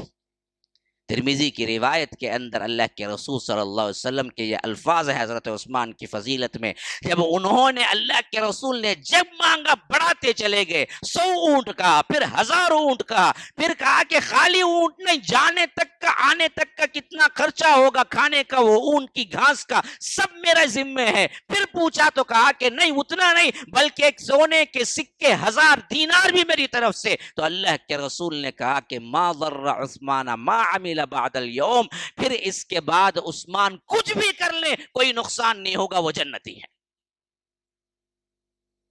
ما ضر عثمان ما عمل بعد اليوم، صاف ڈکلیریشن ہو گیا، جو چاہے کر لے حضرت عثمان، اب کوئی نقصان نہیں پہنچے گا، جیسے چاہے عمل کر لیں حضرت عثمان، کوئی نقصان نہیں پہنچے گا، وہ سیدھے جنت کو جائیں گے۔ ایسا ایک مرتبہ نہیں، 2 مرتبہ کہا اللہ کے رسول نے۔ بعض حدیث میں ہے کہ 3 مرتبہ کہا کہ ما ضر عثمان ما عمل بعد اليوم، عثمان کو کوئی نقصان اب نہیں پہنچا سکتا، وہ کچھ بھی عمل کر لیں، وہ جنتی ہے۔ اگر وہ آگے بڑھ کر اگر کچھ کر بھی لیں تمہارے قول کے مطابق، اقربا پروری کی، اپنے لوگوں کو عہدوں پر بٹھایا، تو تم کو ان جی ہو منہ کھولنے والے؟ جب اللہ کے رسول صلی اللہ علیہ وسلم کہہ دیں کہ عثمان کو کوئی عمل، کوئی نقصان نہیں پہنچا سکتا، کوئی گناہ، کوئی نقصان نہیں پہنچا سکتا، وہ جنتی ہیں، تو کون ہے ان پہ زبان کھولنے والا کہ انہوں نے یوں کیا، یوں کیا، ایسا کیا، ایسا کیا؟ اسی واسطے یاد رکھو، تمہاری عقلیں یہاں نہیں چلتی، یہاں شریعت چلتی ہے۔ شریعت نے بتا دیا کہ وہ صحابہ ہیں جن پر تمہیں زبان کھولنے کا کوئی حق نہیں ہے، جو کچھ بھی کرے معاملہ اللہ کے ساتھ ہے، اور اللہ نے ڈکلیئر کر دیا کہ تمہارا حق جو بنتا ہے وہ ان پر طنز کرنے کا یا ان کے غلطیوں کو بتانے کا نہیں، حق پہنچتا ہے تو یہ پہنچتا ہے کہ ربنا اغفر لنا ولاخواننا الذین سبقونا بالایمان ولا تجعل فی قلوبنا غلا للذین آمنوا ربنا انک رؤوف رحیم۔ حق جو بنتا ہے وہ یہی ہے کہ قرآن نے فرمایا کہ دیکھو دعائیں کرتے رہو، ربنا اغفر لنا، اے اللہ ہماری مغفرت کرنا، وَلِإِخْوَانِنَا الَّذِينَ سَبَقُونَا، اور ان بھائیوں کی بھی مغفرت کر دینا جو ہم سے پہلے آگے بڑھ کے اسلام قبول کر لیا، صحابہ، ان کے لیے دعائیں مغفرت ہی کرتے رہنا تم کو۔ اور وَلَا تَجْعَلْ فِي قُلُوبِنَا غِلٍّ، اے اللہ ہمارے دلوں میں ان کی طرف سے کوئی کینہ کپٹ نہ رکھ، کوئی بغض حسد نہ رکھ، ورنہ تو ہمارے ایمان کو خطرہ ہے۔ حکم تو یہی ہے، وہ کچھ بھی کر لے، سوال نہیں پیدا ہوتا کہ یہ کیوں کیے، یہ کون تھے، یہ حق پہ تھے یا نہیں تھے، وہ سوال تمہارا نہیں ہے۔ اللہ نے گارنٹی دے دی کہ ان لوگوں کی مغفرت کر دی گئی، اور تمہاری بھی بھلائی اسی میں ہے کہ تم ان کی مغفرت کی دعائیں کرتے رہو۔ بس انہوں نے کیا کیا وہ ہم کو معلوم ہے، کیونکہ ان کی قربانیاں اتنی زیادہ ہیں کہ ایک اکا دکا کوئی برائی ہے تو وہ نظر نہیں آتی۔ مسئلہ ختم۔ حضرت عثمان کے فضائل پر بے شمار باتیں ہیں۔ ایک مرتبہ عثمان تم جنتی ہو یہ کہنا نہیں ہے. کئی مواقع پر اللہ کے رسول صلی اللہ علیہ وسلم نے حضرت عثمان کو جنتی کہا ہے، جن میں سے یہ واقعہ جو میں آپ کو بتا رہا ہوں، اس میں 2 مرتبہ اللہ کے رسول صلی اللہ علیہ وسلم نے حضرت عثمان کو جنتی کہا. حیا کی پاسداری کا انداز ایسا تھا اور حضرت عثمان شرمیلے ایسے تھے کہ اللہ کے رسول صلی اللہ علیہ وسلم بیٹھے ہوئے تھے تھوڑا سا آرام کے انداز میں کہ کپڑا تھوڑا سا کیا ہے پنڈلی تک پہنچا ہوا تھا، اور ابو بکر آئے، اجازت پوچھی تو کہا کہ آ جاؤ، اور وہ بھی آ کے بیٹھ گئے. پھر حضرت عمر آئے، اجازت پوچھی تو وہ بھی آ کے بیٹھ گئے. لیکن حضرت عثمان آئے، اجازت پوچھی تو اللہ کے رسول صلی اللہ علیہ وسلم نے کہا کہ ٹھہرو. پھر اپنے لباس کو برابر کیا اور اپنے گھٹنے کو پورے طور پر چھپا لیا. پھر اس کے بعد کہا کہ عثمان آؤ. حضرت عائشہ سن رہی تھی اندر سے. جب سب صحابہ چلے گئے تو کہا کہ اللہ کے رسول کیا بات ہے صلی اللہ علیہ وسلم کہ میرے ابو آئے، آپ نے کوئی حرکت نہیں کی، جیسے بیٹھے ہوئے تھے ویسے ہی بیٹھے ہوئے تھے. عمر جیسی شخصیت آئی، ان کو بھی اجازت تھی، ویسے ہی بیٹھے ہوئے تھے. عثمان آئے تو آپ اٹھ کے بیٹھ گئے اور آپ ان کے لیے احتراماً اپنے کپڑوں کو چھپا لیا، پھر اس کے بعد اجازت دی. آخر اتنا بڑا مرتبہ کیا ہے حضرت عثمان کا کہ فرمایا کہ عائشہ میں کیوں نہ شرم و حیا کروں عثمان سے، کیونکہ فرشتے شرم و حیا کرتے ہیں عثمان سے. قاتلان عثمان جب حضرت عثمان کو قید کر دیے، چاروں طرف سے محل کا گھیراؤ تھا. بدبخت سبائی گروہ،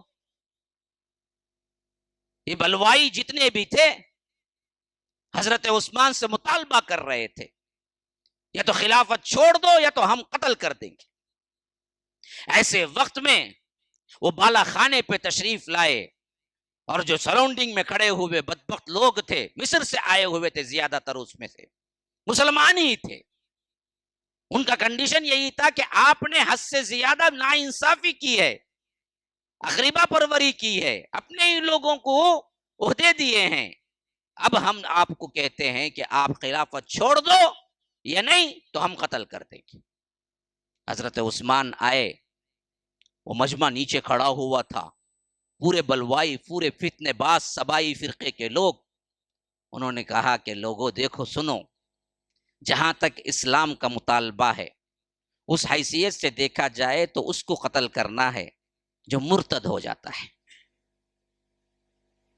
اور میں اسلام لانے کے بعد کبھی مرتد نہیں ہوا. اگر تمہاری نظر میں ہے تو میں ابھی تمہارے سامنے کلمہ پڑھتا ہوں لا الہ الا اللہ. تو پھر کس نوعیت سے مجھے قتل کرنا چاہتے ہو؟ یہ تھی نرمی. حالانکہ پورے آدھے دنیا کے خلیفہ ایک حکم دیتے تو لشکر کے لشکر ان کو آ کر ایسے نیست و نابود کرتے کہ وہ جتنے ہزار لوگ تھے کہاں تھے یہ بھی پتا نہیں. لیکن حضرت عثمان نے کہا کہ نہیں، اللہ کے رسول کے شہر میں مجھے ایک آدمی کا خون بھی نہیں بہانا ہے، خواہ میری زندگی چلی جائے.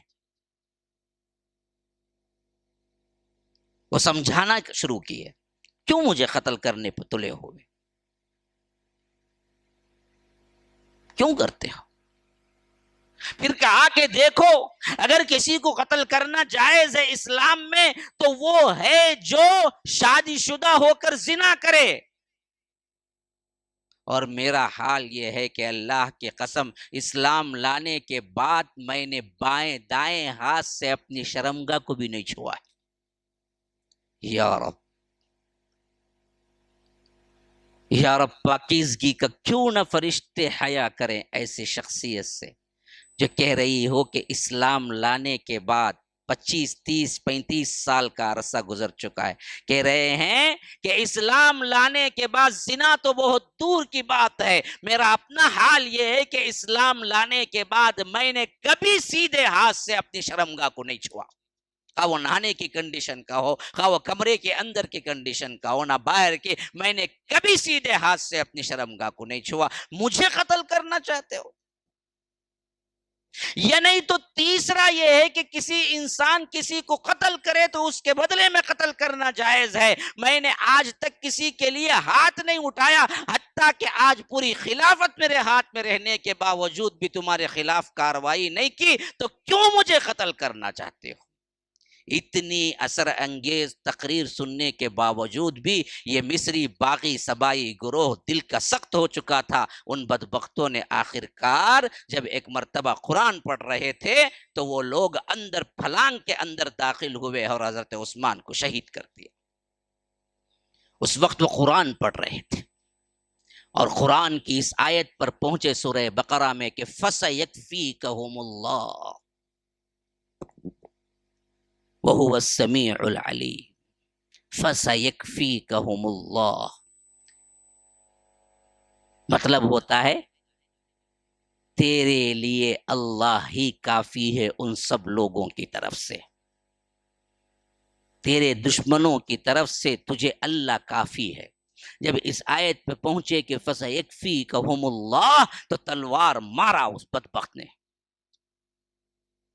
خون کے چھینٹے اڑے اور قرآن کے اسی پیج پہ پڑے جہاں وہ پڑھ رہے تھے کہ صبغت اللہ، اللہ کا رنگ اختیار کرو. وہ قرآن آج بھی میوزیم میں ہے استنبول کی، جہاں پر حضرت عثمان کے خون کے دھبے لگے ہوئے ہیں.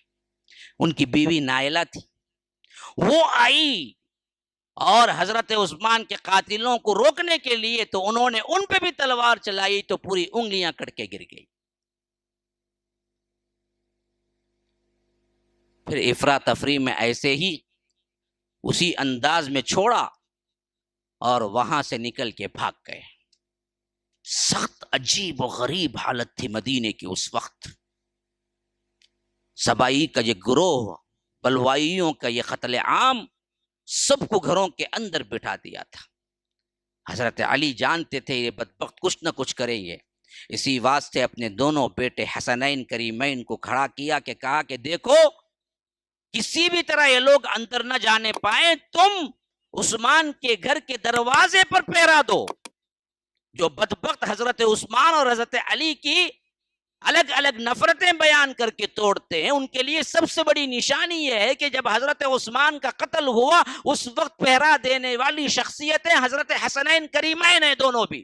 حضرت علی نے کہا کہ دیکھو ان لوگوں کے خیال اچھے معلوم نہیں ہوتے ہیں، اس واسطے تم سامنے کی گیٹ پر، سامنے کے دروازے پر تم یہاں کھڑے رہو اور تمہارا کام یہ ہے کہ ان لوگوں کو اندر نہ آنے دو. ادھر حسنین کریمین دروازے پہ کھڑے ہوئے ہیں، یہ بدبخت پیچھے کے دروازے سے پھلانگے اور حضرت عثمان کو قتل کر کے نکل گئے. بعد میں معلوم ہوا حضرت علی نے سب سے پہلے غصہ جو ہوئے حضرت حسنین کریمین پہ ہوئے کہ کہا کہ تمہارے ہوتے ہوئے عثمان پر قتل کیسے ہوا جبکہ میں نے تمہیں کیا کیا تھا، کھڑا کے گیا تھا کہ یہ لوگ کر سکتے ہیں کام. حضرت حسنین کریمین نے کہا کہ ابا جان ہم کیا کریں، ہم تو سامنے کی طرف تھے، ہمیں پتہ ہی نہیں تھا کہ یہ لوگ کب پیچھے کی طرف سے داخل ہوئے اور کب حضرت عثمان کو شہید کر کے چلے گئے. دونوں میں کوئی دشمنی نہیں تھی، بلکہ پہرا دینے والے ہی حضرت علی اور ان کا خاندان تھا حضرت عثمان کے لیے. اس طرح حضرت عثمان شہید ہوئے 35 ہجری 18 ذی الحج، حج کا موقع تھا.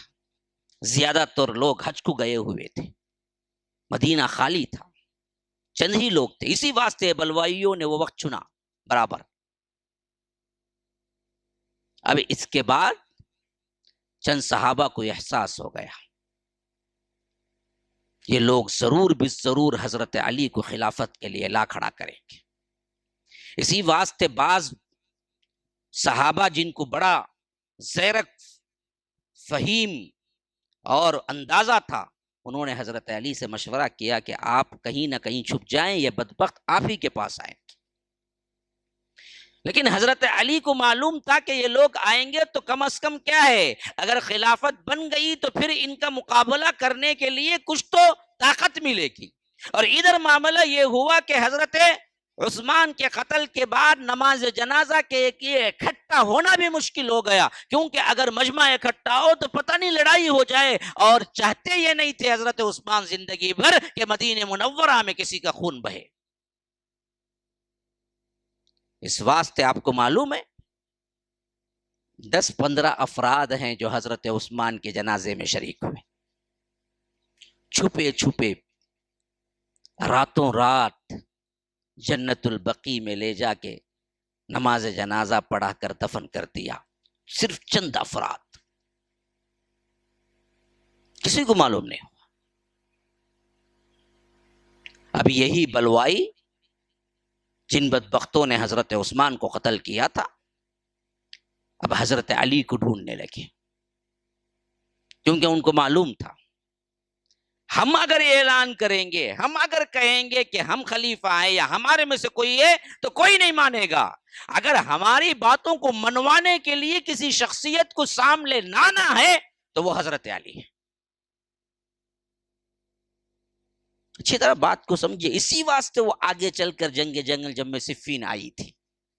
کرنے والے صحابہ نہیں ہیں اس میں، صحابہ تو انوسنٹ ہیں. ان کو کیا کیا گیا، معاملہ بالکل الٹ کر دیا گیا، ایسا سچویشن بنا دیا گیا کہ سمجھنا مشکل ہو گیا.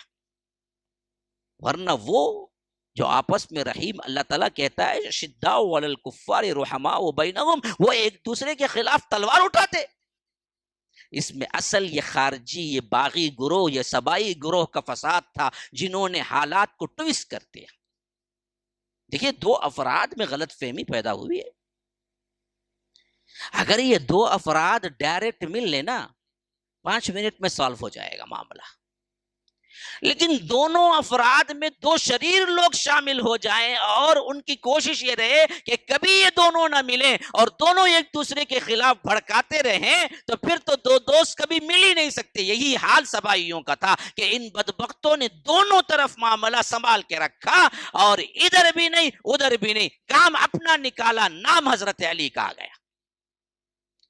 کام اپنا نکالا، نام حضرت معاویہ کا آ گیا. کیونکہ وہ انوسنٹ، وہ معصوم لوگ تھے، ان کی شرارتوں کو سمجھ ہی نہ سکے. وہ اخلاق والے، ایمان والے، یک طرفہ سیدھے سیدھے جو عمل تھا، جو دل میں تھا، وہی کہتے تھے. لیکن ان بدبختوں نے اس سے بڑا فائدہ اٹھایا. یہ عبداللہ ابن سبا یمن کا رہنے والا بدبخت یہودی تھا، حضرت عثمان کے دور خلافت میں ہی اعلان کر کے مسلمان بنا. اسی نے یہ تحریک چلائی. پہلے مدینہ آیا، مدینہ آ کے کہا کہ دیکھو جی یہ عجیب بات ہے تمہاری. لوگوں نے پوچھا وہ کیا ہے جی؟ دیکھو اللہ کے رسول صلی اللہ علیہ وسلم فضیلت والے ہیں یا حضرت عیسیٰ؟ کہا کہ ہاں اللہ کے رسول فضیلت والے ہیں، اس میں کیا شک ہے؟ کہا کہ پھر تو تمہارا عقیدہ ہی بالکل غلط ہے. اللہ کے رسول فضیلت والے، وہ تو قیامت کے قریب نہیں آئیں گے، حضرت عیسیٰ اس سے کم لیکن وہ قیامت کے قریب آئیں گے. ایسی عقلی باتیں. اب ہر آدمی ہاں جی برابر ہے نا، قیامت کے قریب آنا ہے تو اللہ کے رسول آنا، حضرت عیسیٰ کیوں آئیں گے؟ اس طرح کیا کیا، باتیں ٹویسٹ کر کے بولا کہ دیکھو بھائی، جب حضرت علی جیسی شخصیت موجود ہیں، کسی کو کیا حق پہنچتا کہ دوسرا خلیفہ بنے؟ ہر نبی کا ایک وصی ہوتا ہے. نئی حدیث گھڑی، حدیث گھڑ کے اعلان کرنا شروع کیا. ہر نبی کا ایک وصی ہوتا ہے، یعنی اس کا قائم مقام نائب ہوتا ہے، اور اللہ کے رسول کا نائب حضرت علی تھے اصل میں. ان لوگوں نے کیا کیا، غضب کر لیا. اب جو پختہ ایمان والے صحابہ مدینے والے تھے وہ تو سمجھ گئے اس کی چال، بھاگ گیا یہاں سے. لیکن جو ابھی ابھی اسلام قبول کیے تھے، کیونکہ فتوحات کا سلسلہ جاری تھا، آئے دن کروڑوں لوگ اسلام قبول کرتے تھے، جو نئے نئے مسلمان ہو رہے تھے ان کو کچھ نہیں معلوم تھا. ان کے دلوں میں یہ ڈالنا شروع کیا کہ دیکھو حضرت عثمان غضب کر کے خلافت لے لی، اصل حق تو حضرت علی کا ہے، کیونکہ اللہ کے رسول نے فرمایا میرے بعد علی خلیفہ ہے. جب ادھر گیا ادھر گیا ادھر گیا، کہیں بھی بات نہیں چلی. لیکن بات جو بنی کہاں بنی؟ مصر میں بنی. مصر کے لوگ بالکل انوسنٹ، ابھی ابھی اسلام قبول کیے ہوئے تھے، وہاں پر جا کے یہ بات پھیلانا شروع کیا. تو ان لوگوں نے کہا کہ بات صحیح ہے، ہم تو دراصل اسلام کے لیے مر مٹنے والے ہیں، آپ بولو جو بولو ہم کریں گے. وہ بولا کہ سب سے بڑا اب کام کیا ہے، آج کا جو خلیفہ ہے اس کو مارو، حضرت علی کو بٹھاؤ. تو مصری لوگوں کا ایک بہت بڑا گروہ اکٹھا ہو گیا ساتھ میں. ان کو بھی معلوم نہیں، وہ سمجھ رہے تھے اسلام کی بڑی خدمت کر رہے. اسی واسطے ان لوگوں نے کیا کیا کہ مدینہ منورہ میں حضرت عثمان کے محل کو کیا کیا، سراؤنڈنگ کر لیا، محصور کیا اور انہیں قتل کر دیا۔ اب قتل کرتے ہی اس بدبخت نے کہا کہ دیکھو پہلا کام یہ ہے کہ کسی بھی طرح حضرت علی کو ڈھونڈو، خلیفہ بناؤ۔ اور ادھر حضرت علی کو بھی معلوم تھا اگر میں ایک کے بعد ادھر خلیفہ بنوں تو ادھر کے لوگ جو کچھ نظریہ رکھ رہے ہیں، جو کچھ حالات جانتے ہیں، ان کے دل و دماغ میں یہی آئے گا کہ میں ہی قتل عثمان میں شریک تھا، کیونکہ بات یہی تو آئی تھی، مزاجن وہی نہ لگے گا۔ ایک پوسٹ پہ ایک آدمی تھا، اب وہ آدمی قتل ہوا، دوسرا اس پوسٹ پہ آیا تو گمان کیا جائے گا؟ وہی نہ جائے گا۔ تو یہ معلوم تھا، لیکن بدبختوں نے اتنا تنگ کر دیا حضرت علی کو کہ کہیں سونے چین لینے نہیں دیا، یہاں تک کہ ولا کے کیا کیے، خلیفہ بنائے۔ اب جو وہاں اس وقت کے جو مدینے کے اہل علم علماء تھے اور صحابہ تھے، انہوں نے بھی کہا کہ بھائی اب کی حالت کے اعتبار سے حضرت علی سے زیادہ کون ہے؟ بات بھی تو صحیح تھی نا جی، ایک طرف کیے ان بدبختوں نے، لیکن ایسا کام کیے انکار بھی نہیں کر سکتے تھے۔ ان کا زہد، ان کا ورع، ان کی شرافت اور ان کے قبل ان میں سبقت الی الاسلام اور ان کا اللہ کے رسول سے رشتہ داری، یہ تمام چیزیں اس حد تک سب کو معلوم تھی کہ اس وقت حضرت علی سے زیادہ کوئی اور تھا بھی نہیں۔ تو صحابہ نے کہا کہ چلو ان لوگوں کے دباؤ میں ہی ہوا، لیکن ہوا کام صحیح ہوا، ہم بھی اگری کرتے ہیں کہ حضرت علی خلیفہ ہے۔ اس طرح حضرت علی کی خلافت ہو گئی۔ اوپر کے جو 3 طریقے ہوئے تھے، پہلے اللہ کے رسول بغیر اشارے کے، بغیر کیا ہے متعین کیے اس دنیا کو چھوڑ گئے۔ حضرت ابو بکر نے خاص نام لے کر متعین کر کے دنیا سے گئے۔ حضرت عمر نے شورا کمیٹی بنا دی، لیکن حضرت عثمان کو کچھ نہیں ملا ان تینوں سے۔ اس واسطے خلافت کی ابتدا ہی ایسے ہو گئی کہ یہ زبردستی لا کے بٹھائے اور بقیہ جتنے صحابہ تھے اس کو مان لیا۔ لیکن بات کہاں کی تھی؟ مدینے کی تھی۔ مسئلہ اس زمانے میں سب سے اہم ترین جو تھا وہ تھا مواصلات کا۔ نہ فون تھا، نہ بات کرنے کا کوئی سسٹم تھا، نہ خبر پہنچانے کا کوئی سسٹم تھا۔ ایک ہی تھا کہ بندہ سفر کر کے جا کے پہنچے۔ اب یہ حالات سے بالکل نابلد، پتہ ہی نہیں کیا ہوا مدینے میں۔ شام میں حضرت معاویہ وہاں کے گورنر ہیں۔ اب کئی دن ہو گئے یہ بات پہنچتی کہ حضرت عثمان شہید ہو گئے، حضرت علی خلیفہ بن گئے، اور ان باغیوں نے، مصری باغیوں نے حضرت عثمان کو قتل کیا، یہ کیا۔ یہ تمام باتیں پہنچتے کئی ماہ لگ گئے۔ اب قصاص عثمان کے اعتبار سے سب سے قریب ترین رشتہ دار حضرت معاویہ ہی تھے رضی اللہ عنہ۔ جب بات ان تک پہنچی تو اس وقت تک حضرت علی خلیفہ بن چکے تھے۔ تو حضرت معاویہ نے کہا کہ یہ کیسی بات ہے کہ آپ قصاص عثمان نہ لیں اور خلیفہ بن جائیں؟ یہی مس انڈرسٹینڈنگ ہوئی جس کی وجہ سے جنگ صفین پیش آئی، کیونکہ حضرت عثمان کے قریب ترین رشتہ دار حضرت معاویہ ہے، اور وہ گورنر شام تھے۔ شام کے گورنر کتنے سال سے؟ 20 سال سے تھے۔ ہاں، حضرت عثمان کے زمانے میں بھی وہی گورنر تھے، حضرت عمر کے زمانے میں بھی وہی گورنر تھے۔ ان کو بات اس وقت پہنچی جب حضرت علی خلیفہ بن چکے تھے۔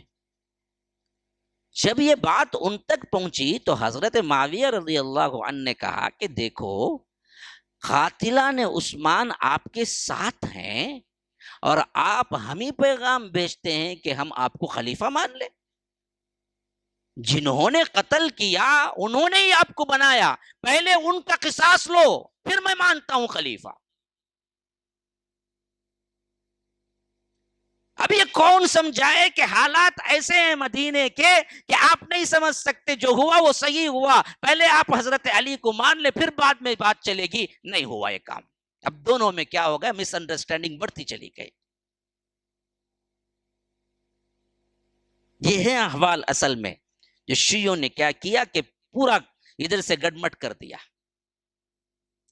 اب یہ اتنا آگے بڑھا کہ نہ حضرت معاویہ کو مدینہ آ کے دیکھنے کا اتفاق ہوا، نہ حضرت علی کو ان لوگوں سے قصاص لینے کا اتفاق۔ کیوں؟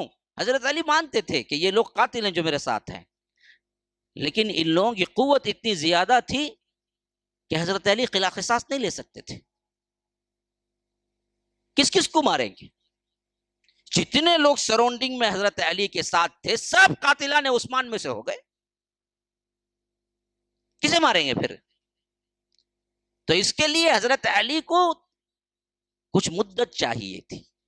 جب خلافت استحکام کو پہنچ جاتی اور اچھی طرح مضبوط ہو جاتی تو پھر اس کے بعد وہ برابر مقدمہ چلا کر ان پر برابر جو کچھ بھی عائد ہوتا ہے فرد جرم عائد کر سکتے تھے اور ان کو قتل کے بدلے قتل کر سکتے تھے.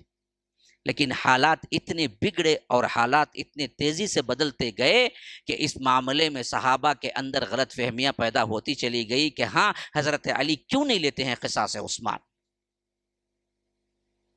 اب ایسے وقت میں حضرت عائشہ مکہ حج کو گئی ہوئی تھی. وہ جب آئی راستے میں ان کو سنایا گیا پتا ہے کیا ہوا؟ حضرت عثمان شہید. اللہ اکبر، حضرت عثمان شہید کر کون کیا؟ وہی جو حضرت علی کو انتخاب کیا ہے. تو حضرت عائشہ نے کہا کہ ایسے کیسے ہو سکتا ہے؟ انہوں نے لکھا کہ پہلے آپ حضرت عثمان کے قاتلوں کا بدلہ لیں. حضرت علی نے کہا کہ میں کہاں بدلہ لے سکتا، وہی تو میرے ساتھ ہیں. اب اسی اسنا میں غلط فہمیاں ہوتی گئی یہاں تک کہ حضرت علی حضرت عائشہ سے جنگ ہو گئی جسے جنگ جمل کہتے ہیں. 9,000 لوگ شہید ہوئے دو طرفہ. اب یہ معاملہ ابھی طے نہیں پایا. یہاں سے حضرت معاویہ اور حضرت علی کے درمیان مس انڈرسٹینڈنگ اور بڑھتی چلی گئی. صفین کا مقام پر جنگ ہوا. کتنے؟ 80 سے 90 ہزار لوگ مارے گئے دو طرفہ، دونوں مسلمان. بڑے عجیب حالات ہیں، اسے سمجھ نہیں سکتا بندہ. میں اتنی تفصیل لا کے سمجھا کہ میں سمجھتا ہوں آپ لوگوں کے ذہنوں میں بات نہیں بیٹھی ہوگی تو جو عوام ہے وہ کیا سمجھے گی. اسی واسطے اس پہ آگے چل کر سلف نے کہا کہ مشاجرات صحابہ پر زبان نہ کھولنا چاہیے. اصول بن گیا. تمہاری سمجھ سے بالا تر باتیں ہیں، اس واسطے یہ حق پہ ہیں، یہ نہ حق پہ ہیں، یہ غلط کیے، یہ صحیح کیے بولنے کے بجائے تم کیا بولو؟ اللہ بہتر جانتا ہے، دونوں جنتی ہیں، زبان کو بند رکھو. لیکن جنہوں نے بھی زبان کھولا ان بدبختوں نے ناانصافی کی صحابہ کے ساتھ اور اپنے آپ کو جہنم کا مستحق بنایا. جیسے آج علی مرزا ہے، اسی طرح اس سے پہلے خلافت و ملوکیت لکھنے والے ہیں، اسی طرح بہت سے دوسرے خارجی ذہنیت کے لوگ ہیں. ان بدبختوں نے کیا کیا؟ اس پر زبان کھولا. حالانکہ اس کے بعد بڑے بڑے لوگ آئے، حضرت ابو حنیفہ آئے، حضرت امام مالک آئے، حضرت امام شافعی آئے، احمد ابن حنبل آئے، بخاری آئے، مسلم آئے، ترمذی آئے، امام ابن ماجہ آئے، امام طحاوی آئے، اور اسی طرح بڑے بڑے. کسی نے بھی اس پر کھل کے نہیں لکھا کیونکہ سب کو معلوم تھا یہ مس انڈرسٹینڈنگ کی بات ہے. اگر ہم سمجھنا چاہیں گے تو اور زیادہ امت بگڑے گی. اس سے بہتر یہ ہے کہ ہم یہ معاملہ اللہ کے سپرد کر دیں. اللہ تبارک و تعالی جانتا ہے بہتر. پورا کچھ جاننے کے باوجود اللہ کو معلوم تھا جنگ صفین بھی ہوگی جس میں حضرت معاویہ اور حضرت علی لڑیں گے اور 90,000 لوگ مسلمان قتل ہوں گے. جنگ جمل ہوگی جس میں حضرت عائشہ اور حضرت علی لڑیں گے، 10,000 لوگ قتل ہوں گے. لیکن پھر بھی اللہ نے کہہ دیا کہ یہ میرے رسول کے صحابہ ہیں. کلن وعد اللہ الحسنی، سب کو سب جنتی ہیں. تو پھر ہم کون ہوتے مائی کے لال کے ہم کہیں کہ فلاں نے یہ غلطی کی، فلاں نے یہ غلطی کی. ہوا یہ سب ہم بھی مانتے ہیں، لیکن مسئلہ یہ ہے کہ ذکر کریں گے نہیں، بطور تاریخ کے ذکر کریں گے جیسے میں نے ذکر کیا. کسی پر کوئی لان تان نہیں. میں نے تاریخ کے طور پر ذکر کیا کہ یہ سب ہوا، لیکن عقیدہ کیا ہے؟ سب کچھ ہونے کے باوجود وہ اعلیٰ ترین افراد اور کل جنتی لوگ ہیں. ادھر کے مرنے والے شہید ہونے والے بھی جنتی ہیں، ادھر کے بھی جنتی ہیں. حضرت علی کے خلاف جو لڑے وہ بھی جنتی ہیں، حضرت علی کے فیور میں جو لڑے وہ بھی جنتی ہیں. نہیں سمجھ میں آتی نا مولوی صاحب؟ سمجھنے کی ضرورت ہے. کئی باتیں سمجھ میں نہیں آتی، تم نہ مانتے نہیں. ہاں دیکھو بھائی یہاں کرنٹ میں وائر لٹکی ہوئی بھی ہے، ہاتھ رکھو نہ کو شاک ماریں گا. نہیں سمجھ میں نہیں آتا، دیکھا اتنی نہ کرنٹ کو لگا. تیری سمجھ میں کئی باتیں نہیں آئی ہیں.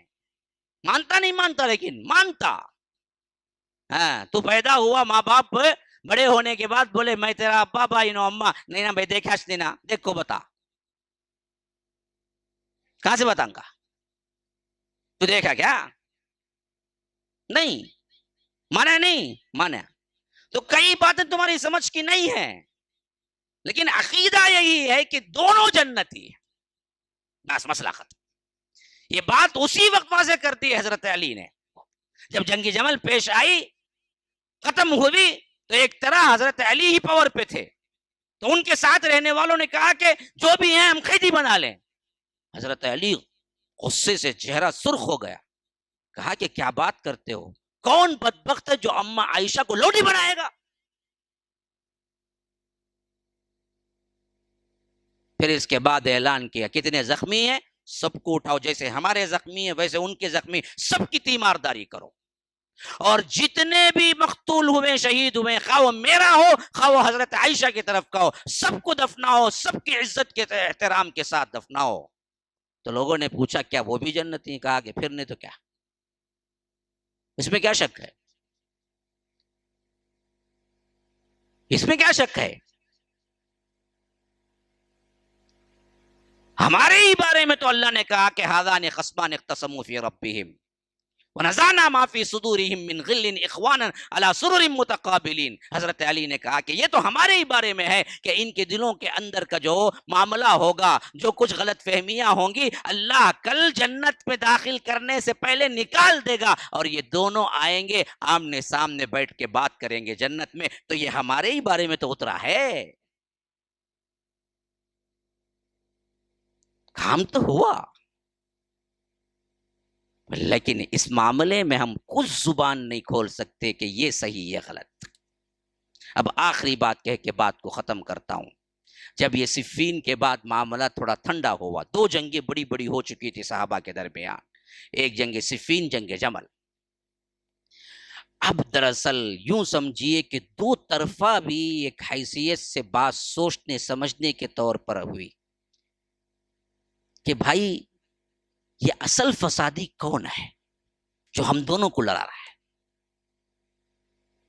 اس کنڈیشن میں جب مسلم امت آئی تو یہ جو خارجی لوگ تھے پہلے سے جو تیڑے خیال کے تھے، ان لوگوں نے کیا کہ یہ ہے وہ وقت جو بھی امن پسند ہیں ان کو قتل کر دیا جائے۔ یہ لوگ کیا ہوئے؟ کعبۃ اللہ میں جمع ہوئے بدبخت۔ ان میں 3 بڑے سرگردہ خارجی تھے۔ خارجی کا مطلب ہے اسلام سے نکل جانے والا۔ ان کے خیالات کیا تھے؟ صحابہ پورے کے پورے یہ جنگ کرنے سے کافر ہو گئے، ان کا الگ ہی فلسفہ تھا۔ انہوں نے دیکھا کہ بھائی یہ پورا مسئلہ ہوا کیوں؟ یہ 3 لوگ بیٹھ کے بات کر رہے تھے۔ ایک نے کہا کہ بھائی میں سمجھتا ہوں کہ یہ 3 شخصیتیں جس کی وجہ سے مسئلے ہوئے۔ کون جی؟ ایک نے کہا کہ حضرت علی، دوسرے نے کہا کہ عمرو بن عاص، تیسرے نے کہا کہ حضرت معاویہ۔ تو سب مل کے طے کیے کہ دیکھو ایسا کریں گے، ہم پوری جان لگا کر ان تینوں کو کسی نہ کسی طرح ایک ہی دن میں قتل کر دیں گے، اور امت پاک ہو جائے گی ان سے، اور یہ فتنے فساد ختم ہو جائیں گے۔ ہے اصل میں فتنہ، باتیں کر رہے ہیں فتنہ فساد۔ اب یہ طے ہو گیا۔ بدبختوں نے کیا کیا؟ 17 رمضان المبارک کا دن چنا۔ ایک نے کہا کہ میں عمرو بن عاص جہاں ہے شام وہاں جاؤں گا، اس وقت مصر میں تھے۔ ایک نے کہا کہ میں معاویہ شام میں وہاں چلا جاتا ہوں۔ ایک نے کہا کہ کوفے میں حضرت علی ہے، میں وہاں چلا جاتا ہوں۔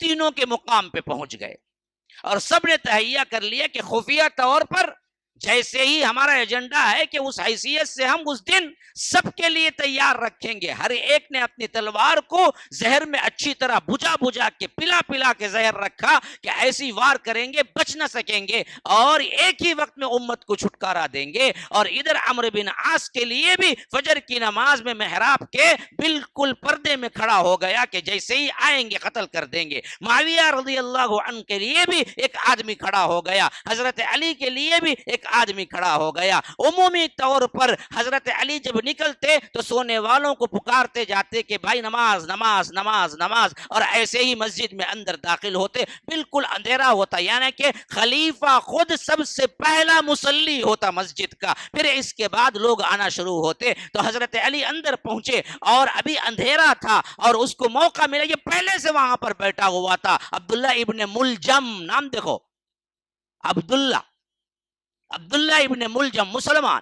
یہ بدبخت بیٹھا ہوا تھا اور اندھیرے میں وار کیا. حضرت علی کا وار اتنا گہرا پڑا کہ وہ دراصل کیا ہے سمجھ گئے کہ یہ میرا قاتل ہے. کہا کہ دیکھو اس کو پکڑ لینا اور یہ قابو میں آ جائے تو بدلے میں صرف اس کو قتل کرنا, غصے میں آ کر دوسرے لوگوں کو قتل نہ کرنا.